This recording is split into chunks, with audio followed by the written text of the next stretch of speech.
Oi, gente, eu sou a Pri, especialista em desenvolvimento e estruturação de marcas. A gente está começando mais uma temporada de entrevistas aqui no Blab, com mulheres de vários cantos do país, de várias áreas profissionais diferentes, falando um pouquinho sobre a trajetória, mitos, verdades, sucessos e fracassos também de carreira pra gente. Eu te convido para acompanhar essa série de entrevistas aqui no YouTube e no Spotify. Me pegou um pouco, tá? Eu fiquei... Por que carambas largando, entre aspas, a advocacia? Por que carambas essa transição de carreira? Que eu fiquei... Que tu botou... Ela botou até comentário. Ela é tão aplicada que até comentário ela botou. Que ela disse que ela não gosta de advogar. Conte mais sobre isso. Na verdade, o que eu gosto de falar, tá? Assim, a faculdade de direito...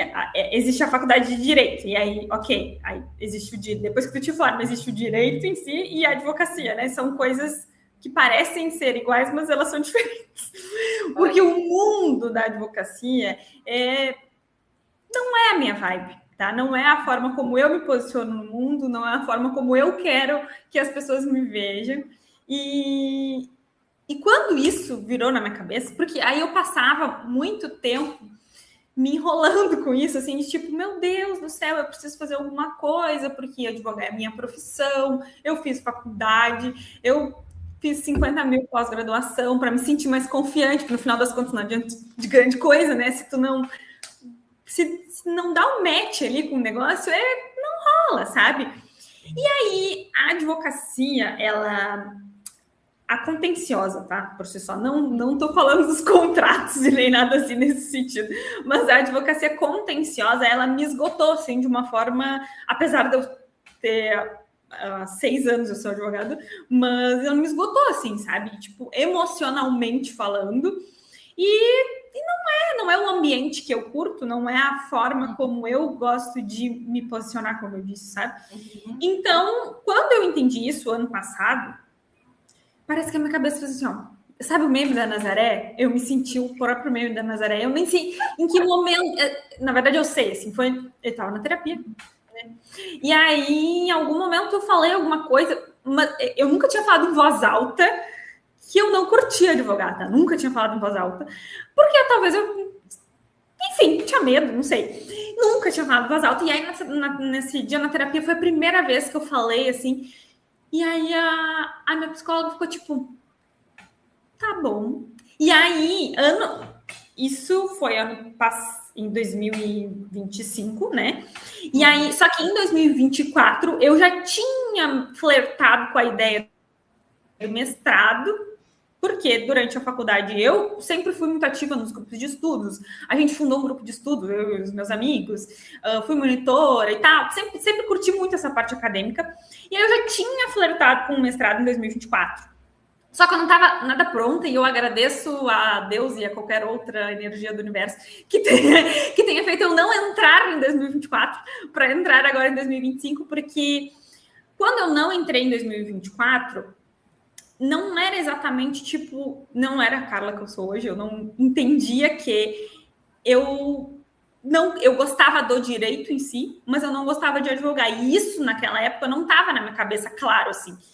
E aí, ano passado, quando eu conversei com o meu psicólogo, e aí nós chegamos nesse denominador comum, e aí a minha cabeça, tipo, meu Deus. E aí ela falou assim, então vamos tentar o mestrado de novo, porque daí o que acontece, né? Terra arrasada, ai, não passei na primeira vez, eu não vou na segunda vez. Porque o quê? Não é para mim, ai, não, sabe? E aí, no final das contas, em 2024, quando eu tentei da primeira vez, não entrei, né? E aí eu encontrei a pós-graduação em Gênero e Direitos Humanos da EBDM. E aí falei, né? Acho que tá na hora de eu fazer, de eu me inserir um pouco mais, assim, nesse meio, porque eu fazia cursos, assim, mas nada que tivesse um grande grupo, assim, tá? Era tudo muito individual. E a pós-graduação, ela era online, aí tinha a troca com as gurias, tem o grupo, e aí era um pouco mais pertencente, vamos dizer. E eu gosto de comunidades, tá? Então, ser pertencente àquela comunidade me brilhou, assim, um pouquinho o olho. E aí eu falei, tá, vou fazer, mas nunca mais tinha, eu não entrei pensando em fazer o mestrado ou qualquer outra coisa. Mas aí, beleza, entrei em 2024, fui fazendo 2025 ali, lá pelas tantas, uma aula de metodologia. A gente conversando e tal, e aí minha cabeça fez assim de novo, me senti de novo a Nazaré, e eu falei, meu Deus do céu, como é que eu nunca pensei nisso antes? O que que era? Conectar as duas coisas que eu mais gosto nessa vida, que são falar sobre o meio ambiente e as mulheres juntos. E aí, quando eu pensei nisso, e a professora disse para mim, isso é muito legal, e eu acho que tu tinha que levar isso adiante. E aí eu me lembrei de uma frase que um professor me disse quando eu apresentei um trabalho na faculdade, que disse assim, por favor, nunca sai do meio acadêmico. Ele disse para mim, né? Só que isso ficou assim para mim, eu nunca fui, não levei isso assim, né? E aí eu falei, então tá, vou tentar de novo esse ano, e é isso aí, vou fazer. E deu certo, sabe? E deu certo, e agora com algo extremamente conectado com o que eu sou. Então, por isso que eu digo, em transição de carreira, porque eu estou largando a advocacia contenciosa de uma forma que estou desmamando, né, os meus clientes. E aí estou me posicionando, na verdade, como uma acadêmica, como alguém que gosta do estudo, da área, da ciência em si, mas que, enfim, não curte a advocacia na prática. Sim. E é isso. Cara, é muito interessante ouvir também pessoas que passaram por isso, né?